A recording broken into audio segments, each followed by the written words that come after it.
Ya, teman-teman, di sini pastinya kita semua sudah bergabung di Metaverse, ya. Pertanyaan akan muncul apa yang harus dilakukan. Nah, ini ada beberapa step by step yang memang harus dilakukan dan ini saya berencana akan dimasukkan ke dalam akademi di sesi pengembangan nantinya untuk slide lengkapnya. Nah, di sini karena waktunya memang ini dibutuhkan secara pemahaman, maka saya tampilkan sedikit materi ini, tapi saya akan jelaskan satu persatu. Jika teman-teman menjalankan step by step ini, ya ada 10 langkah ini, itu bisa dipastikan akan mendapatkan minimal 1.000 sampai 5.000 sebulan dari Metaverse, ya. Dan ini saya melihat logika di dalam pengembangan bisnis ini memang seperti ini. Pertama, teman-teman setelah bergabung itu harus memahami cara kerja sistem Metaverse sampai A dan Z. Oke.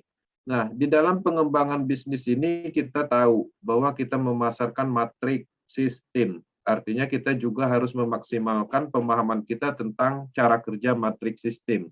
Itu adalah komponen utama yang harus diketahui. Secara basic, apa yang harus diketahui di dalam pengembangan bisnis ini? Itu adalah pola pengembangan atau cara proses di awalnya.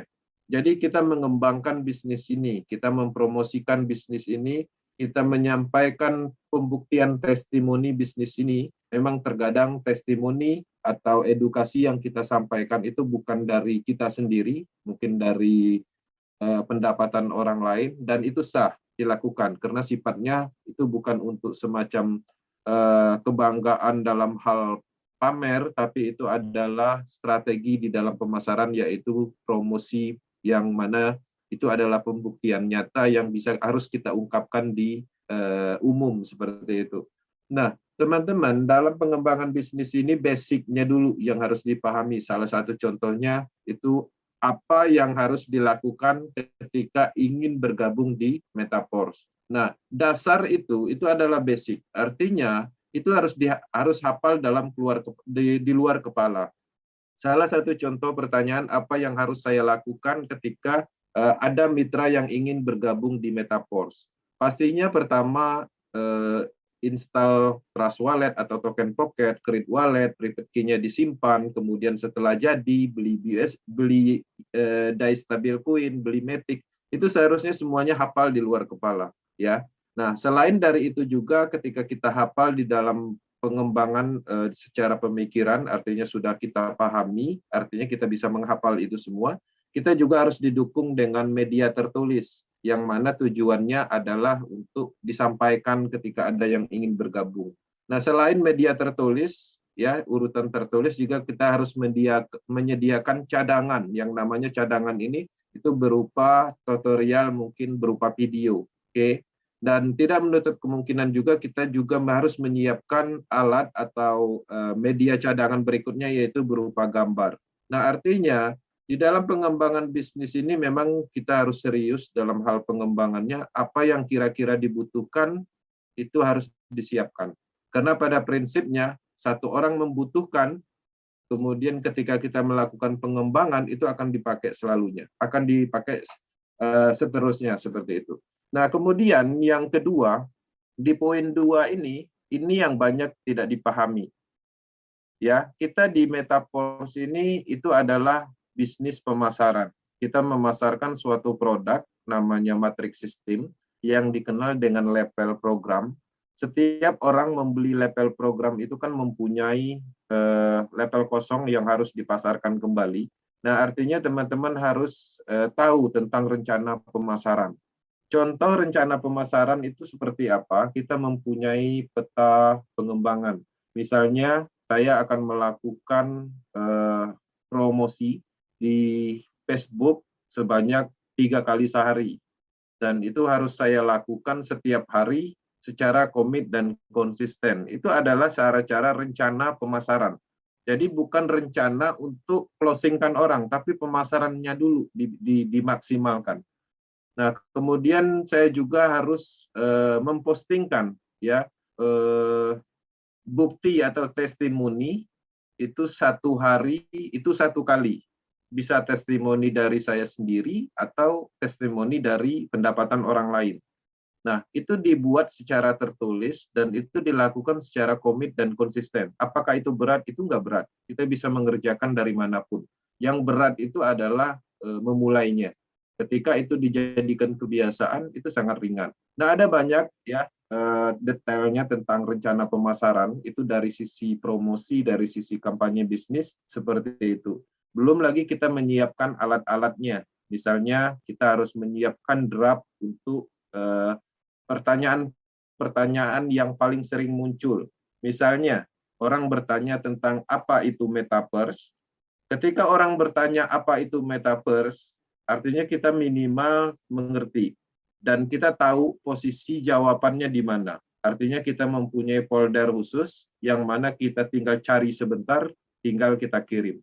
Baik itu berupa voice note, tulisan, gambar, dan lain-lain. Atau mungkin kita bisa menjelaskan sendiri, itu lebih baik, ya.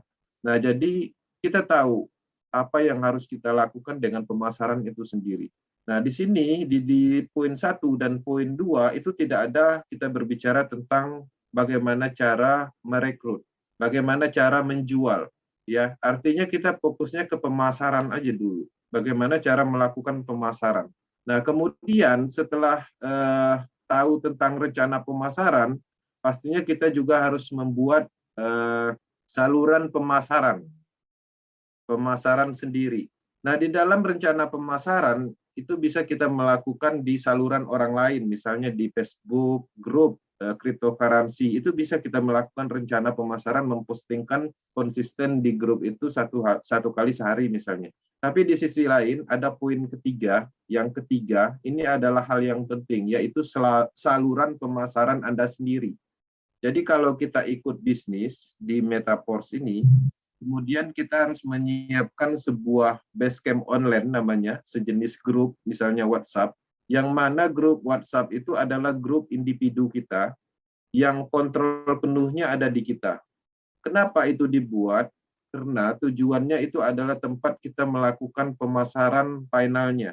Jadi contohnya kita melakukan pemasaran-pemasaran di tempat-tempat umum, kemudian ada yang ngerespon, pastinya kita harus mengalokasikan atau membuat tempat untuk orang-orang yang merespon tersebut, yaitu tadi yang namanya grup. Ya, nanti desain grupnya seperti apa, itu grupnya dibuat khusus, kita sendiri adminnya, bisa dibantu oleh timnya atau mitranya yang lain, minimal 3 orang seperti itu.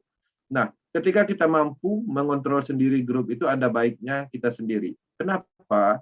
Ketika teman-teman mempunyai calon mitra, oke, kemudian calon mitra tersebut digabungkan di grup orang lain atau di grup umum, maka akan terjadi gesekan nantinya. Dikhawatirkan akan ada namanya tarik-menarik, yang tadinya kita masukin karena di dalam grup itu ada salah satu orang yang menonjol, sehingga calon mitra yang tadi kita masukkan malah tertarik untuk bergabung ke orang lain. Itu untuk menghindari itu.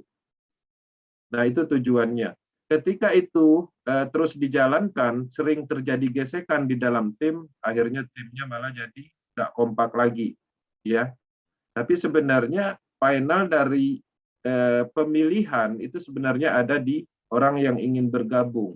Tapi karena kita merasa kita yang berjasa memasuki di dalam grup tersebut, hanya memasuki dan tidak pernah melakukan update informasi di dalam grup tersebut, sehingga orang nggak teras, walaupun kita yang masukin ke dalam grup tersebut. Nah, untuk menghindari itulah kenapa kita harus membuat yang namanya saluran pemasaran sendiri. Oke.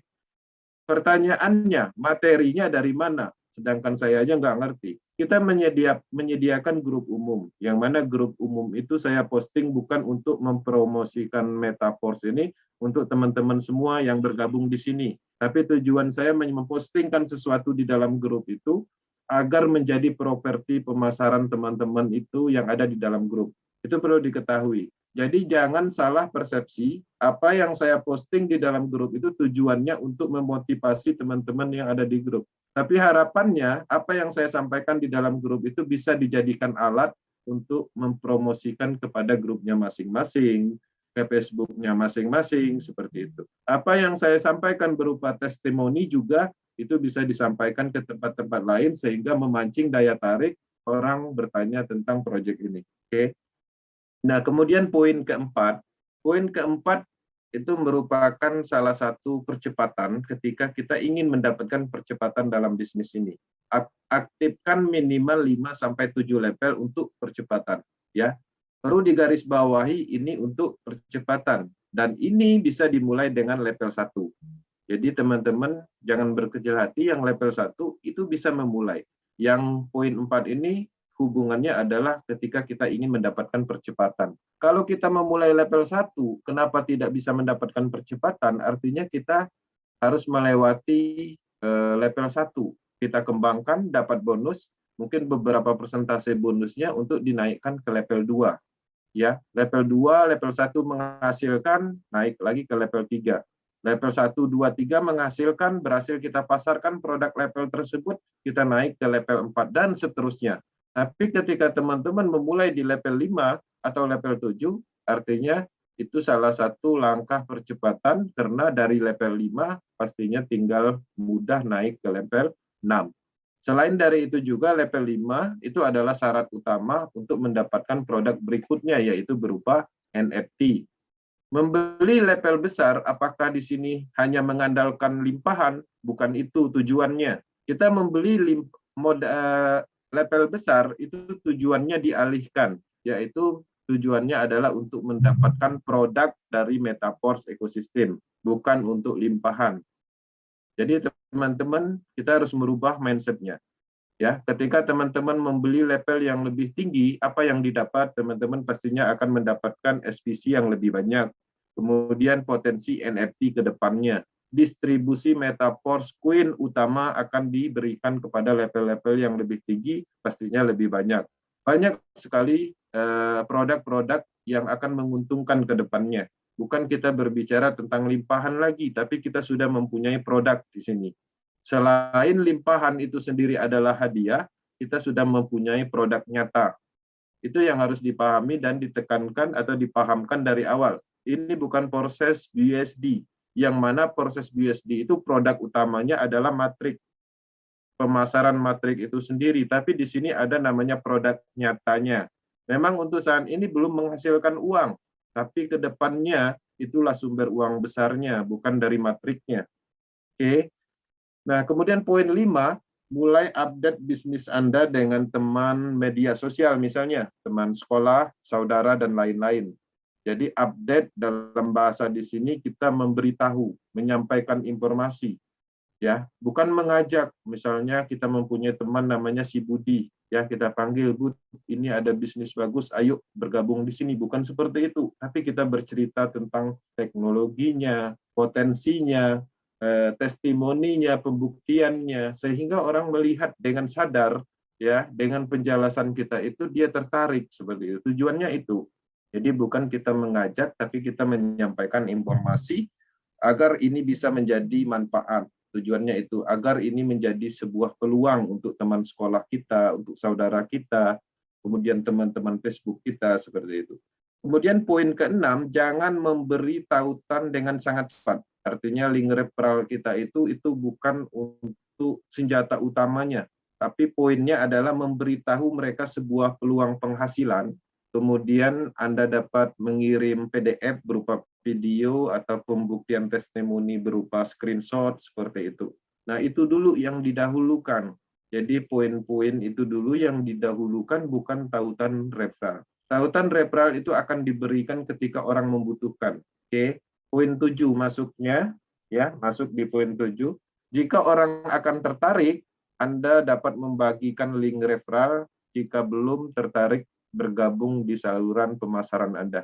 Jadi memang kita menjalankan promosi, memasarkan bisnis ini dengan banyak media, mulai dari Facebook, Telegram, Twitter, dan macam-macam, yang mana tujuannya agar orang tertarik dan menghubungi dan bertanya. Orang bertanya biasanya akan menanyakan apa itu Metaverse, sistemnya seperti apa. Ketika kita berhasil melewati pertanyaan-pertanyaan itu, pada akhirnya nanti dia menanyakan bagaimana cara bergabung. Oke. Nah, memang 1, 2 orang, 3 orang, bahkan sampai 15 orang bertanya, mungkin itu belum closing. Karena kenapa? Karena masa-masa itu adalah masa-masa kita berproses. Ya, A, B, C menanyakan apa itu Metaverse, mungkin dari sisi jawaban kita itu pastinya berbeda-beda. Ya, kita menjelaskan kurang familiar, kadang gugup, kadang bahkan kita harus nanya dulu. Tapi ketika itu terus dilakukan, itu akan menjadi kebiasaan, bahkan kita bisa menjelaskan sesuatu secara detail dengan sangat cepat. Oke. Nah, proses-proses yang seperti itu di sini sangat banyak waktu kita lalui, artinya kita cukup yakin bahwa bisnis ini mempunyai daya tahan yang cukup untuk kita berproses. Jadi nggak usah khawatir, nggak usah terburu-buru, ya, daripada kita semangat di awal, tapi setelah 1 bulan berhenti kan percuma. Ya, kita semangat di awal, mitranya banyak, tapi ngembanginnya rupanya menggunakan janji-janji profit. Bergabung 5 level, nanti 1 bulan dapat 500% misalnya. Ya wajar, 1 bulan pertama ternyata mitranya banyak, tapi setelah 1 bulan berikutnya menghilang, dicari orang. Nah, pola pengembangan seperti itu juga nggak bagus. Artinya mengambil jalan pintas, menipu orang. Sistemnya udah cukup baik, tapi kita mengembangkan bisnis ini dengan cara pemahaman yang salah. Memang di awal cukup kuat, di awal cukup banyak yang bergabung, tapi efek di belakangnya sama aja kita bermain bisnis BO-BO sebelumnya, kalau kayak gitu dibuat pengembangannya. Oke. Yang kedelapan, jangan memaksa atau menargetkan siapapun untuk bergabung di sini. Anda hanya menyampaikan informasi. Teman-teman, sekali lagi saya sampaikan bahwa di sini kita tidak bisa mengandalkan seseorang. Kita mengenal seseorang, mungkin dulu dia adalah general network, dia juga dulu kuat secara closingannya, sehingga kita menargetkan si A bagaimana caranya dia bergabung di Metaverse. Itu adalah kesalahan fatal dan tidak akan pernah berhasil dalam pola pengembangan seperti itu.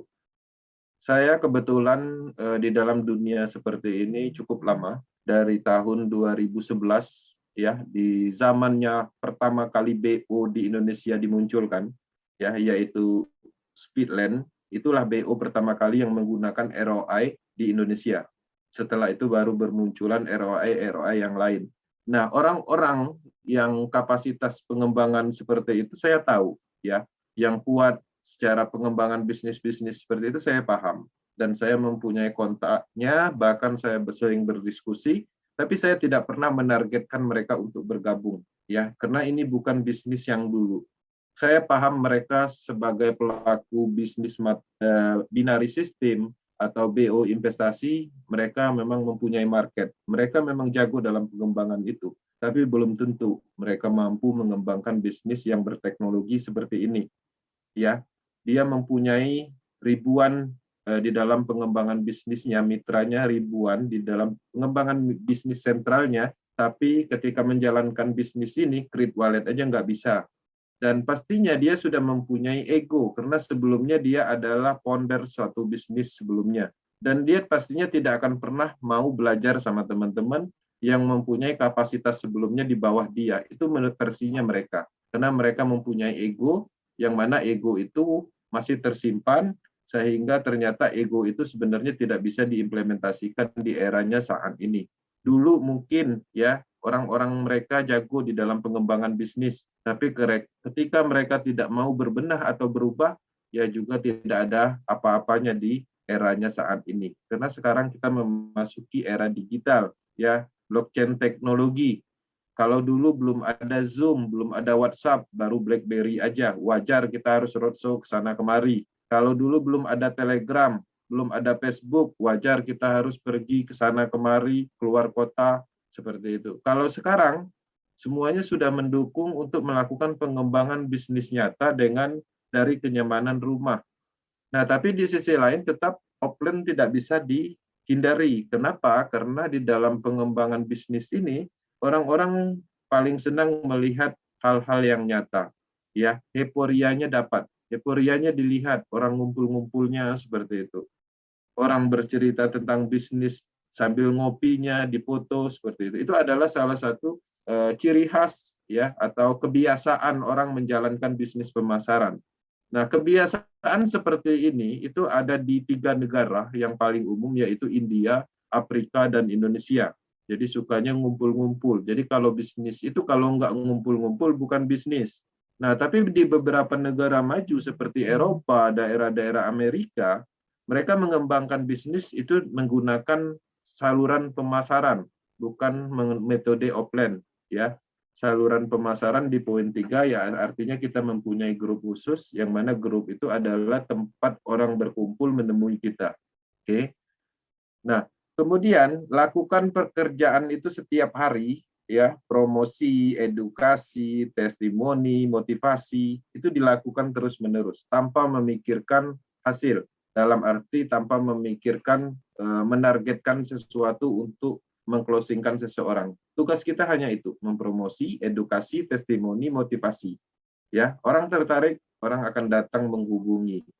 Ketika orang datang menghubungi, itu tingkat closingnya atau tingkat terjadinya proses pembelian label itu lebih cepat dibanding kita menyampaikan atau menargetkan seseorang. Bahkan kalau kita menargetkan si A agar bergabung ke Metaforce ini, di 1 minggu, 1 bulan kita pepet, belum tentu closing. Ya, artinya kita tidak bisa memaksa orang untuk bergabung di sini tanpa ada kesadaran dari orang itu sendiri. Jadi orang-orang yang sadar itu terfilter dengan ilmu pemasaran. Ketika kita melakukan promosi, menyampaikan tentang Metaforce, mengkampanyekan bisnis ini, menunjukkan kita join bisnis force, sehingga itu mengundang orang-orang yang tertarik. Sehingga kita udah paham kalau dia menghubungi, menanyakan tentang Metaforce, artinya ketertarikannya dengan bisnis ini ada. Jadi tingkat closingnya lebih mudah. Kemudian dalam 7 hari pastinya penghasilan Anda akan dimulai. Jadi tidak langsung dapat uang di sini. Teman-teman bisa bayangkan ketika membeli label, ya membeli label sampai 5, kemudian teman-teman bisa menduplikasikan kepada 3 orang, itu modalnya udah balik modal bahkan dan udah untung, ya. Jadi seperti itu polanya. Bedakan kalau seandainya dulu kita mengembangkan bisnis pemasaran pada umumnya, untuk mendapatkan ya balik modal itu sendiri artinya kita harus memasarkan kepada 10 orang, ya. 10 orang, kenapa? Karena bonus sponsornya ya 10%. Kalau di sini bonus sponsornya 100% di titik-titik yang sudah ditentukan dan bisa kita kalkulasikan di orang ketiga itu sebenarnya kita udah balik modal dan untung seperti itu.